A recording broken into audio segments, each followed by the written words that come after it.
Welcome back to Spoiler Free Wrestling, everyone, and we are talking the G1 Climax 29. We are down to the final 3 nights. We've got the final night of Block A, which is tomorrow. Then we've got the final night of Block B, which is Sunday? Yes, Sunday. And then we've got the finals, which is on Monday as well. Now, everything in Block B has changed completely since last show we did on this. There's been 3 nights in Block B since we last did a show, and those 3 nights have flipped everything that had been happening in the block upside down. There's no telling what is going to happen on Sunday in the Nippon Budokan, where all 3 final nights of the G1 Climax 29 are being held. But let's start off in Block A, where things are much more straightforward than they are in Block B. So Block A, and we'll get this going Saturday. Saturday's show will be headlined by Kazuchika Okada versus Kota Ibushi, and it's the only tournament match left in Block A that has any significance as it concerns who wins the block. If Kota Ibushi defeats Kazuchika Okada, he will finish with a record of 7-2, which will equal Okada's, but he'll advance on the tiebreaker since he'll have beaten Okada on the final night. Okada doesn't need to defeat Ibushi, however. Okada just needs a tie or a draw, and he advances to the finals. Everybody else in Block A is eliminated. But several wrestlers in Block A have results that have taken place in this tournament that they can hang their hats on, or just their one hat. If they only have one hat, they can hang their hat on it. Most notably, Sonata. So Sonata, who has a long history with Okada, going back to Sonata's debut in the promotion, providing a distraction which allowed Naito to win the IWGP Heavyweight Championship from Okada. They have a long history. Sonata had never been able to defeat Okada, but he did exactly that. And that win by Sonata is the only thing that is keeping Kota Ibushi alive in the tournament. And it will also earn Sonata likely a future IWGP Heavyweight Championship match sometime between now and the end of the calendar year. So we'll get that main event at some point. Sonata challenging for the IWGP Heavyweight Championship. Now, as for Ibushi, there's a few different scenarios at play here. One is that he beats Okada and advances to the finals. Now, if he advances to the finals but then loses, he'd still have that victory over Okada. However, so would Sonata. So if Okada defends his title twice again before the Tokyo Dome, Ibushi would almost definitely... if Ibushi beats Okada but then doesn't win the G1, he's got to be getting a title shot sometime between now and Wrestle Kingdom, even if Sonata is as well. However, I think there's a real possibility of Kota Ibushi winning the G1. Now, with that being said, anything could happen. But Ibushi, remember, the big knock on him had been he's not someone they'll ever go all the way with because he won't sign a contract. But now he's signed a contract. So if you remember at the start of the year this year, there was sort of a debate as to would Kota Ibushi sign with All Elite Wrestling. He didn't. He announced that he had signed a lifetime contract with New Japan Pro Wrestling. A lifetime contract.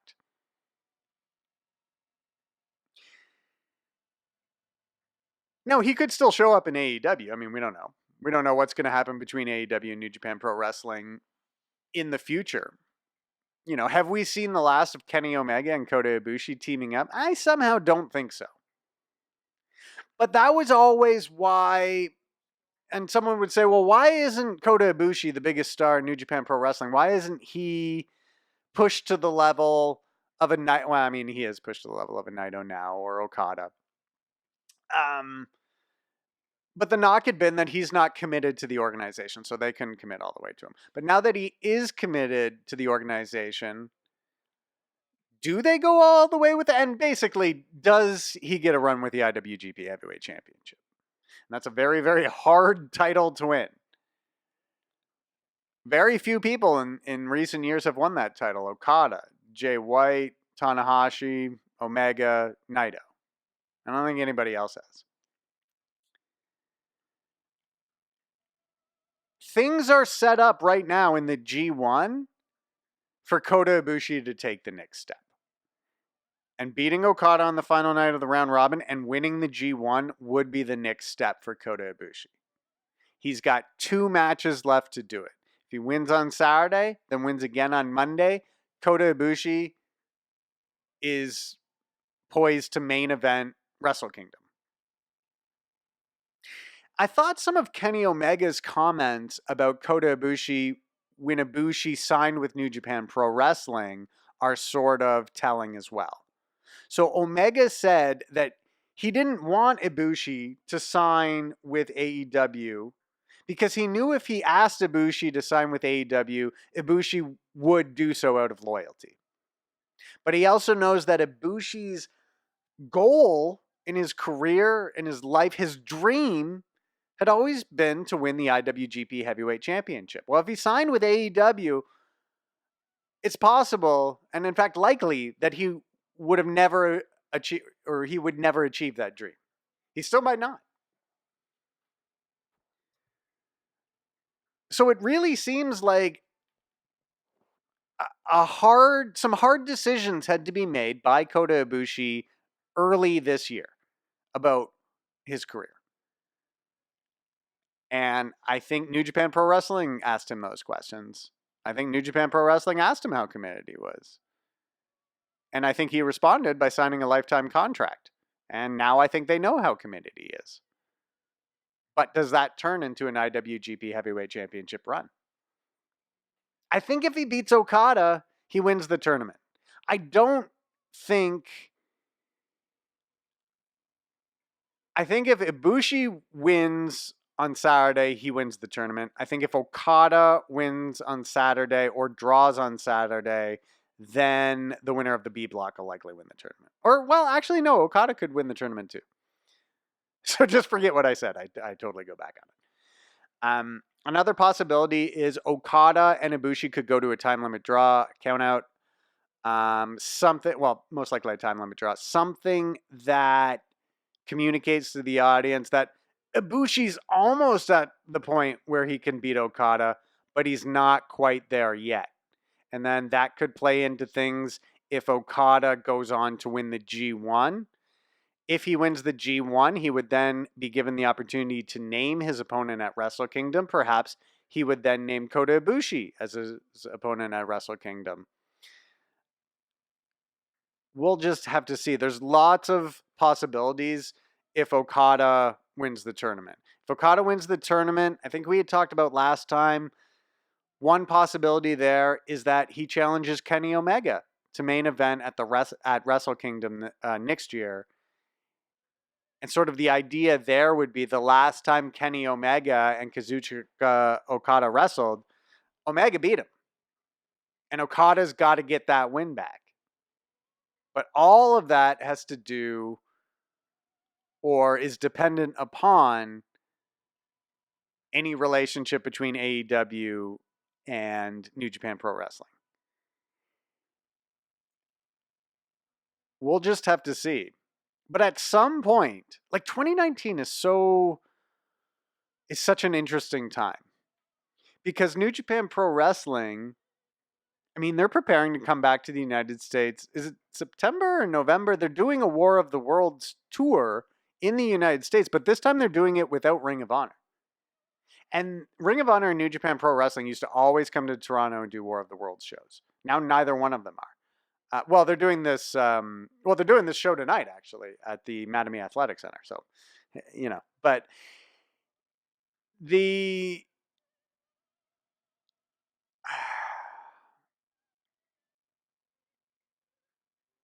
possibility that Kota Ibushi could win the G1 and then main event Wrestle Kingdom against Okada is very, very real and seems like one of the more likely scenarios to come out of these next 3 nights. However, also a scenario in the A block is Okada advancing. In fact, those are the only 2 scenarios, Okada advancing or Ibushi advancing. Okada winning the tournament straight up opens the possibility for the Okada Kenny Omega match or any match. I mean, he could come out there and challenge Haku. Like he could, I'd love that. I don't know how well it would draw. I'd be a big fan of that. So we don't know. But it's either Okada or Ibushi could win the tournament easily. As for the rest of the block, so we saw Sonata will have an IWGP Heavyweight Championship match later this year. Hiroshi Tanahashi sitting at 4-4. Obviously, the idea with Tanahashi is, of course, he's getting older, and so the results that he gets in this tournament, well, he won it last year, but so his results are kind of going down. His final match will be against Will Ospreay. And Ospreay, of course, he was mathematically eliminated from the tournament a long time. With 3 matches to go, he still was. Kenta versus Zack Sabre Jr. is also going to take place tomorrow. They've sort of had opposite tournaments where Kenta started strong, winning his first 4, and then he ran into Okada, and he's lost his next 4. And then Zack Sabre Jr. took forever to get his first win, and I believe is now at 6 points, but he's out of it. Bad Luck Fale versus Sonata and Evil versus Lance Archer are the other matches for the A block on Saturday. So let's now go to the B block, and they will have their final night Sunday, also from the Nippon Budokan in Tokyo. And things are now wide open in the B block. Last time on this show, I was aghast, or perhaps just surprised, at how Naito was basically out of the tournament. Naito, with 4 matches to go, Naito was 6 points back, and Moxley had the tiebreaker. So for Naito to still be in the tournament on the final night, basically Moxley had to lose all of his matches, and Naito had to win all of them. And I said, there's no way that's happening because Moxley's next match at the time was against Toru Yano. And it seemed so unlikely that Yano would be the first person to hand Jon Moxley a loss in New Japan Pro Wrestling. But that's exactly what he did. Now, mind you, it wasn't exactly a traditional win. He took a whole bunch of tape and then taped Shota Umino's leg and Jon Moxley's leg together, and then got a count-out victory. But that win kept Naito alive, and Naito won his 3 matches since. And Moxley would lose his next match to Jay White, which we sort of figured is something that might happen. And that losing that match to Jay White was a big loss to Moxley because it means White will have the tiebreaker, and it's very possible Jay White could advance in Block B. And then Moxley would go on to lose to Hiroki Goto, too. So since that last show we did, Moxley has lost all of his matches, and Naito has won all of his matches, and now they're both sitting at 10 points, although Moxley is the tiebreaker. So Naito has to win on the final night, get a draw. And yeah, so I mean, Moxley has to lose, and Naito has to win. Like, discounting any possibilities of draws, that's basically what would have to happen. So if we look at the standings, so there's 4 people in Block B now who are sitting at 10 points. 2 of them, so Jay White, Hiroki Goto, Tetsuya Naito, and Jon Moxley are all at 10 points. Moxley has the tiebreaker over Naito, but doesn't have it over either Goto or White. Let's just go to the G1 Climax Wikipedia page here. It's sometimes easier to work this out. So now on the final night of the tournament, there's really 2 matches that are going to play into things. Okay, so Goto versus Takagi is taking place. Now, if Goto wins, it doesn't necessarily eliminate Moxley, but it would eliminate Moxley unless there's a 3-way tie. And then the tie-breaking procedures for multiple person ties are it's your record against the other people that you're tied with. So if you've got 3 people tied, but one of those wrestlers has beaten both the other guys, and they advance. So Jeff Cobb versus Toru Yano, that won't matter. Taichi versus Tomohiro Ishii, that won't matter. Jon Moxley versus Juice Robinson will matter. Now, if Juice can beat Moxley, and that would be Moxley's 4th straight loss in the G1. But if Moxley loses to Juice Robinson, it sets up a rematch for the IWGP United States Championship. Juice challenging for the title he lost to Moxley. Meanwhile, if Moxley beats Juice, then that title match doesn't make any sense anymore because Moxley would have beaten him twice in a row, including for the title in his first match. So Juice has the opportunity to both earn an IWGP United States title match by beating Moxley, but also to cost Moxley the block. Now, Jay White and Tetsuya Naito are the only 2 wrestlers still in the running who are facing each other. So if Juice Robinson defeats Moxley, then the winner of White and Takagi beats Goto, then the winner of White versus Naito would go on. So let's just... I mean, it's going to be impossible to go through all the tiebreakers here, but... basically, Moxley needs to win. So he needs to beat Juice to have a chance of going on. Otherwise, it most likely comes down to the Jay White versus Naito match. Because if Juice Robinson... okay, so if Takagi beats Goto, then Goto's out. And Juice beats Moxley, then it's the winner of White and Naito that goes on. Let's just see who... okay, Hiroki Goto is really causing problems here because I don't think he's going to go on, but he's in there. Okay, so Goto does not have the tiebreaker against Naito, but does against everybody else. So Goto's got the tiebreaker over White, but he doesn't over Naito. Okay. So that's tough. Okay, so if Goto beats Takagi and Juice beats Moxley and White beats Naito, then Goto would go on. So Goto needs White to beat Naito. Or, no, that's not right. Sorry. Goto needs White to beat Naito and Juice to beat Moxley to go on.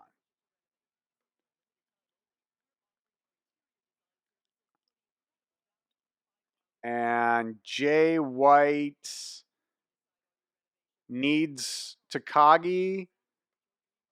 Jay White needs Takagi to beat Goto. But it doesn't matter if Moxley beats Robinson because he's got the tiebreaker. So White to stay alive needs Takagi to beat Goto. Then he needs to defeat Naito.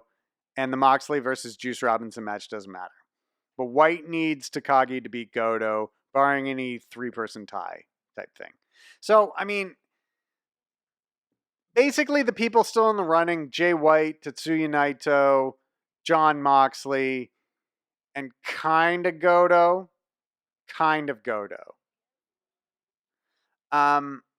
Now, White and Naito, like if they were to get a double disqualification, neither one of them gets any points. So you could have like half the block tied with 10 points at the end of the night. And then you would have to really go into the weeds on some tie-breaking procedures. So much of basically all of block B minus Juice, Cobb, Taichi, and Takagi are still technically in it. I mean, you know, a lot of things could still happen, but Expect that Jay White versus Tetsuya Naito match to be very significant on Sunday. And likely by the time that we get to that match, we'll know exactly who needs to do what to advance. So Moxley needs to beat Juice, and then he needs Naito to beat White, and he needs Takagi to beat Goto. So Moxley's chances not looking good. He needs a win and some help. Goto needs to beat Takagi and needs White to beat Naito. And then Naito needs to beat White and needs Juice to beat Moxley. So White, Naito, Moxley, or Goto, probably White or Naito is what's looking like what's coming out of the B block. And that is interesting booking this year because both White and Naito were like lost their early matches and then really had to turn things around at the end to put things back together and get in the mix of things. So it really did look like, I mean, we had Jon Moxley was at 5-0 and it looked like, I mean, it looked like all he had to do was defeat Toru Yano and it would eliminate like half the block. But he lost to Yano, then he lost to White, then he lost to Goto. And now he's basically done. He would, I mean, he's still in it. If he beats Juice, if Takagi beats Goto, and Naito beats White, Jon Moxley moves on. But also, I mean, he's got an angle built in now with Juice. If Juice beats Moxley, Moxley's out of the tournament. That upsets him. And it sets up another IWGP United States title match between Juice and Moxley. And you would have to wonder, okay, well, that would be the third match between Juice and Moxley. Who wins? Because Juice is a guy, I think, I mean, he's really popular. I think he does a lot for New Japan Pro Wrestling. And ultimately, he's their guy. But Moxley's not a full-time New Japan guy. Juice Robinson is a full-time New Japan guy. So does it make more sense to use Moxley as a way to make Juice even more popular? Make him seem like a bigger star? I don't know. It all depends on what else is planned for Moxley. How many events is he going to work a year? He did an interview saying, he plans to be at Wrestle Kingdom. It does seem like he's going to be sticking around in New Japan for a little bit. It's not as though he's just going to up and disappear from New Japan once AEW Weekly Television starts. Although that is my fear that it would one day happen. All right. But that's where we're going to end it off for this week. So we'll do another show after the G1 is over. Actually, we're going to be doing a show on Sunday morning. I'll be going to TakeOver on Saturday night. And we'll come back and we'll talk a little bit about what took place at TakeOver, as well as what the future holds for NXT. I'm the Guy from Spoiler Free Wrestling.